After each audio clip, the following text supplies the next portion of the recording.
channel Ngulik Horor.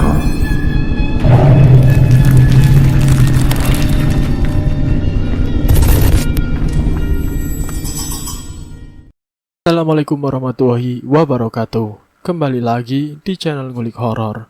Channel ini menceritakan tentang kisah-kisah misteri. Pada kesempatan kali ini saya akan membawakan kisah misteri yang ditulis oleh @penulismalam94. Kalian juga dapat mengunjungi tweet beliau langsung ya. Nanti link saya akan sediakan di kolom deskripsinya. Oh ya, di dalam cerita ini nama dan tempatnya disamarkan semua ya, untuk menjaga privasi pihak yang terlibat di dalamnya. Yuk daripada kita lama-lama, langsung saja kita simak ceritanya. Bismillahirrahmanirrahim. Kali ini saya akan membawakan kisah misteri yang berjudul Tragedi Perkemahan Sekolah. Tahun awal pelajaran 2009 merupakan sesuatu yang cukup berkesan saat itu menurutku.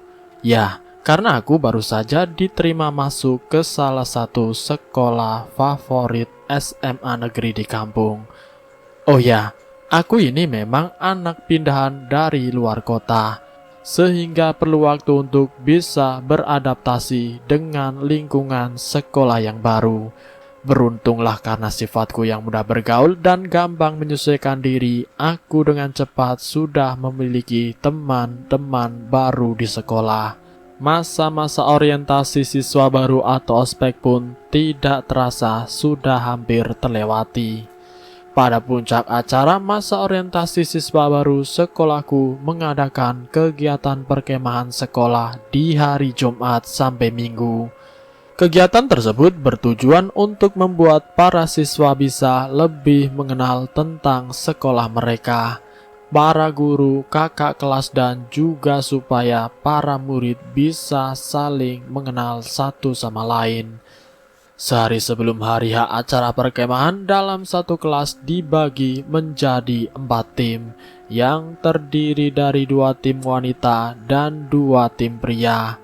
Anggrek dan Mawar untuk tim wanita, Raja Wali dan Harimau untuk tim pria.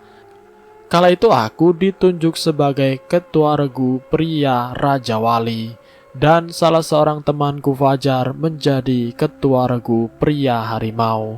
Aku dan Fajar langsung membagi tugas anggota regu yang lain untuk membawa perlengkapan perkemahan di sekolah, untuk memastikan agar besok tidak ada perlengkapan kemah yang kurang. Singkat cerita, hari yang ditunggu pun tiba. Setelah bel pulang sekolah berbunyi, seluruh anak kelas 10 langsung berkumpul berbaris-berbaris di lapangan sekolah menerima instruksi dari kakak pembina dan guru pembimbing mengenai susunan acara yang akan berlangsung serta membangun tenda-tenda. Seluruh anak kelas 10 langsung berkumpul baris berbaris di lapangan sekolah, menerima instruksi dari kakak pembina dan guru pembimbing mengenai susunan acara yang akan berlangsung serta membangun tenda-tenda kemah di lapangan sekolah. Pada awalnya suasana masih nampak sangat menyenangkan. Aku dan teman-teman lain asik mengikuti kegiatan-kegiatan yang diadakan oleh kakak pembina. Sampai pada akhirnya tiba di sore hari sekitar pukul 5 sore sampai 7 malam. Aku dan teman-teman lain diberi kesempatan untuk isoma, istirahat, sholat, dan makan. Kesempatan itu langsung aku pergunakan untuk mandi terlebih dahulu, karena rasanya tubuhku saat itu sudah lengket karena keringat. Aku kemudian berjalan ke arah kamar mandi paling belakang sekolah, dan saat aku berada di dalam kamar mandi terdengar suara di balik tembok. Nanti malam kita coba yuk puter lagu Lingsir Wengi. Pokoknya sewaktu kegiatan jurit malam, nuansanya harus benar-benar seserah mungkin, ucap salah seorang murid yang sebut saja Dharma. Setuju, kalau bisa saat mulai acara api unggun saja. Jadi mereka-mereka ini anak kelas 10 sebelum mengelilingi sekolah sudah ketakutan duluan, jawab Fendi. Aku saat itu menguping pembicaraan mereka, yang ternyata mereka berdua adalah kakak pembina.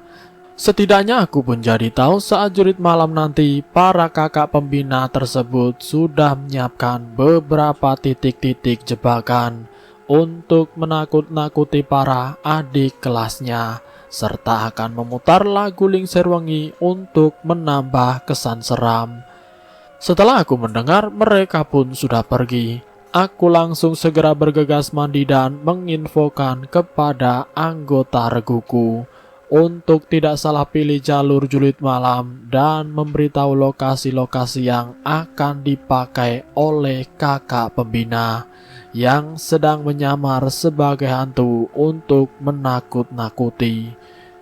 Memang aku akui jika aku ini curang, tapi yang terpenting anggota reguku bisa memenangkan kegiatan game jurit malam tersebut, gumamku dalam hati. Tiba saat malam api unggun, benar yang dikatakan oleh para kakak pembina tadi sore.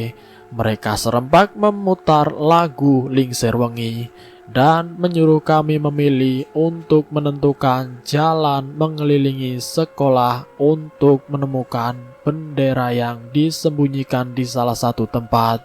Jika menemukan bendera tersebut, maka regu atau tim tersebut akan mendapatkan hadiah.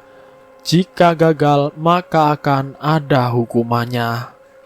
Risno yang sudah kuberi bocoran tersebut langsung segera berbisik-bisik kepada anggota lain agar tim kita kompak sekaligus memenangkan game jurit malam dengan mudah. Alah, mau itu setan asli atau bukan, aku ini tidak pernah takut sama setan. Mana ada setan di sini? Haha, yang ada setannya kabur lihat aku, jawab Hadi angku setelah ia dibisikkan oleh Risno sambil tangannya menepuk dadanya menantang. Ya terserah kamu saja lah Di, yang terpenting aku sudah kasih tahu kamu rute dan titik mana saja yang ada kakak pembina hantunya, jawab Risno agak ngegas. Gak seru dong kalau begitu, mendingan kita coba aja dulu untuk balik kerjain kakak pembinanya, sambung Hadi. Sudah, jangan debat, begini saja, kita ambil suara. Siapa yang setuju kita langsung memenangkan game jurit malam dengan caraku, angkat tangan, ucapku memberikan opsi pilihan. Terlihat hanya 4 orang yang mengangkat tangan dan 6 sisanya memilih untuk mengikuti game tersebut. Seolah-olah mereka tidak mendapatkan bocoran. Oke baik, jika banyak yang mau kita mengikuti game jurit malam ini dengan fair, baiklah, jawabku. Aduh Sel, lagian mana ada sih setan? Cemen banget sih kamu, masa jurit malam aja harus curang? Dengerin ya kalian, aku itu tidak pernah takut setan dan tidak percaya sama hal tahayul, ucap Hadi yakin. Aku, Risno, dan Egi hanya saling pandang. Kami bertiga hanya mengikuti saja ucapan angku dari Hadi. Mungkin ada benarnya juga ucapan Hadi jika game jurit malam tersebut tidak seru rasanya kalau langsung kita menangkan.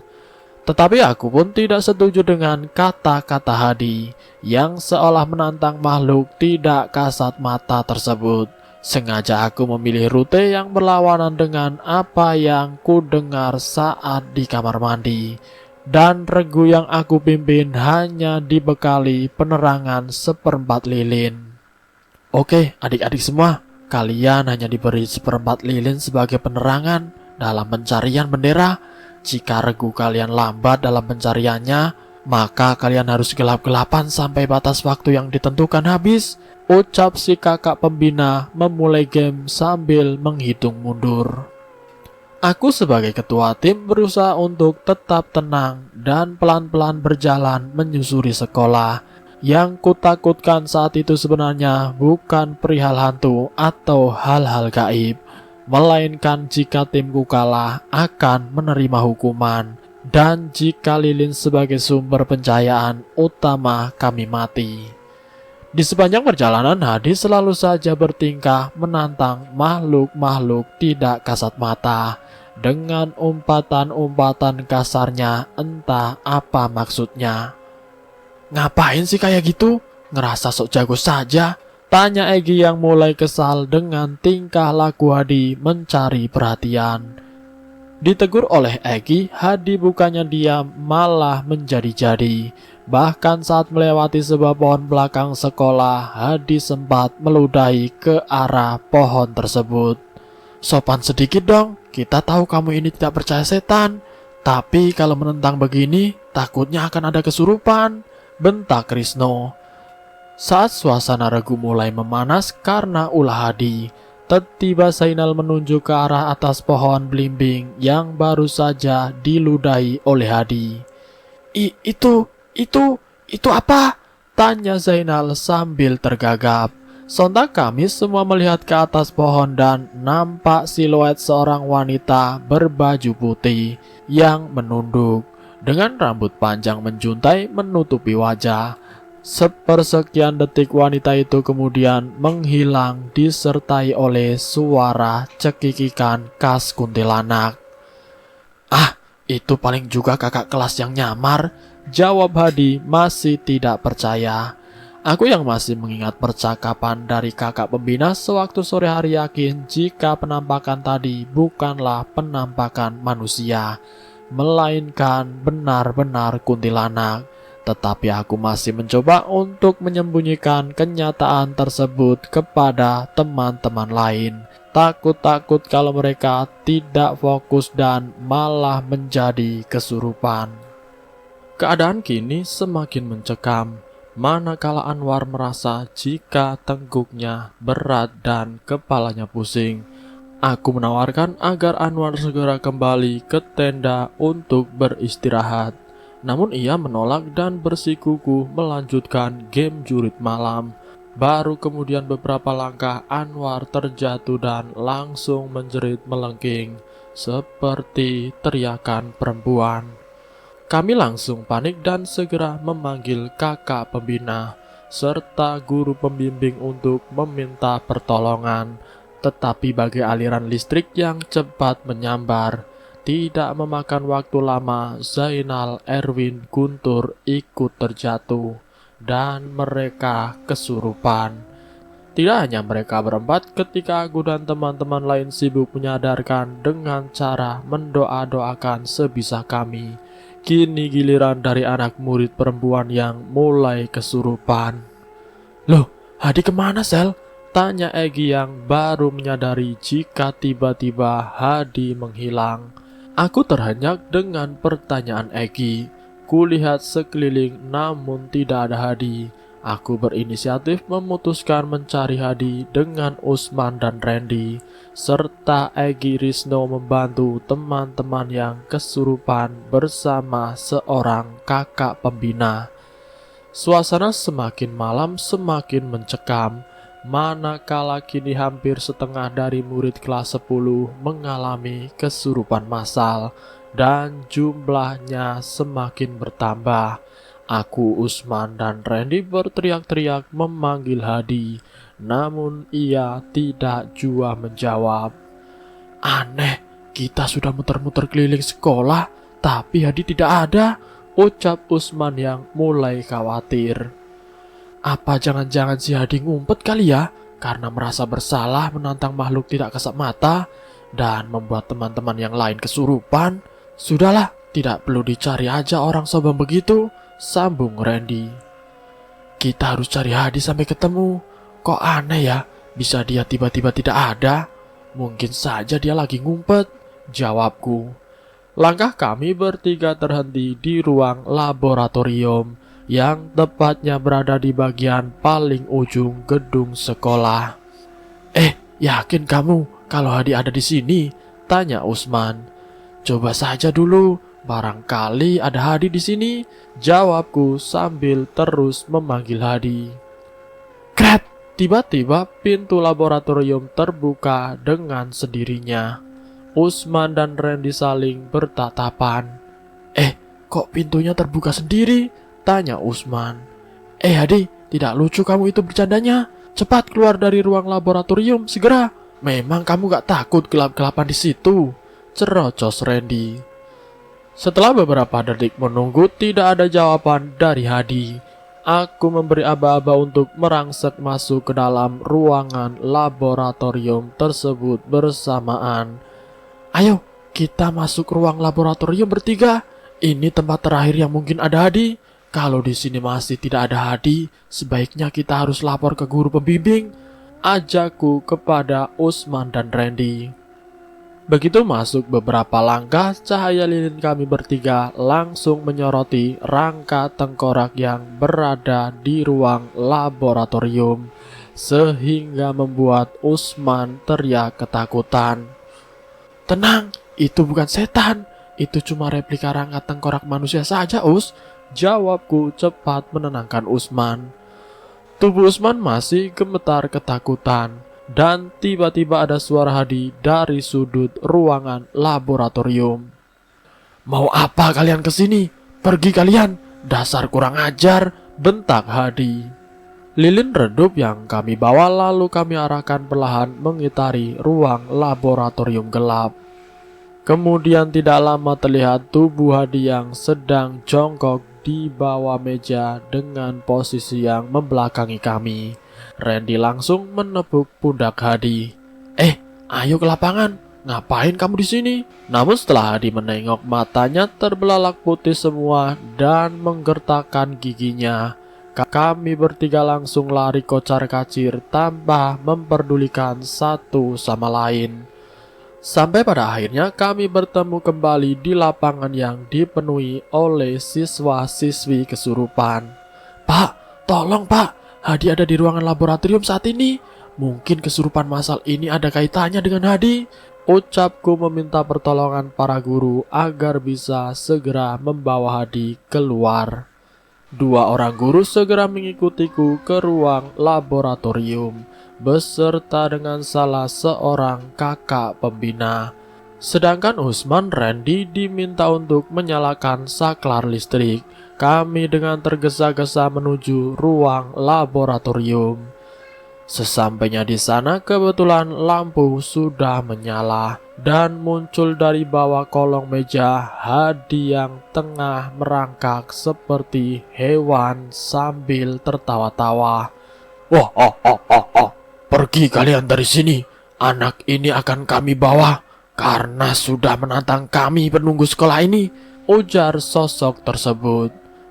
Guru pembimbing yang sebut saja namanya Pak Ranto langsung merejang tubuh Hadi dan Muklis membaca-bacakan doa-doa dan ayat-ayat Al-Quran di telinga Hadi.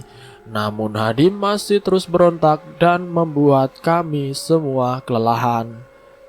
Karena suasana semakin tidak kondusif, para guru dan kakak pembina lain memutuskan untuk memanggil Pak Ustadz atau ajengan di dekat sekolah. Setelah datang Pak Ustadz, beliau langsung diarahkan untuk segera menyembuhkan Hadi terlebih dahulu. Karena ini semua bermula dari perilaku Hadi yang tidak sopan. Hadi masih terus berontak dan menggeram. Di sisi lain, para siswa-siswi pun masih banyak yang mengalami kesurupan. Jika yang satu sudah sadar, kemudian kesurupan berpindah ke murid yang lainnya tanpa ada jeda hentinya. Sekitar pukul 3 dini hari, Pak Ustadz dibantu oleh Pak Muklis yang juga guru agama berhasil menyadarkan Hadi. Beruntung begitu Hadi sembuh dari kesurupannya, para siswa-siswi lain pun ikut tersadar. Karena suasana di sekolah sangat kacau, di pagi hari itu juga acara kegiatan perkemahan yang seharusnya dijadwalkan sampai pada hari Minggu terpaksa harus dihentikan di hari Sabtu. Mau tidak mau kami berbenah untuk segera pulang ke rumah masing-masing di saat itu. Beberapa dari para murid terlihat sudah sangat kelelahan karena akibat dari kesurupan. Beberapa di antaranya kelelahan karena mencoba menyadarkan mereka yang kesurupan. Hadi sendiri tampak murung menyesali perbuatannya, sudah gegabah dalam bersikap. Akhir cerita, Pak Ustadz dan para guru memberikan wejangan untuk kita sepatutnya.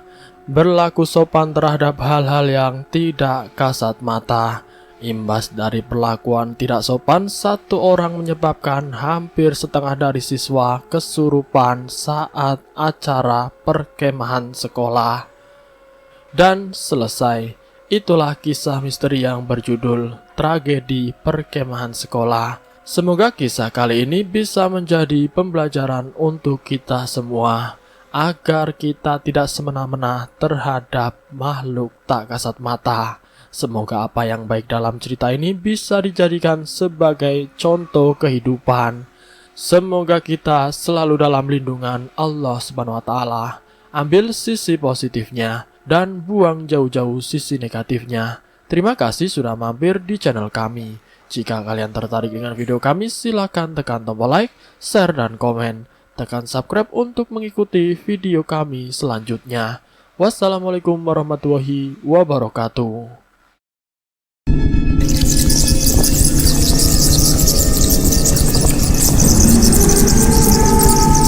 Selamat datang di channel Ngulik Horor.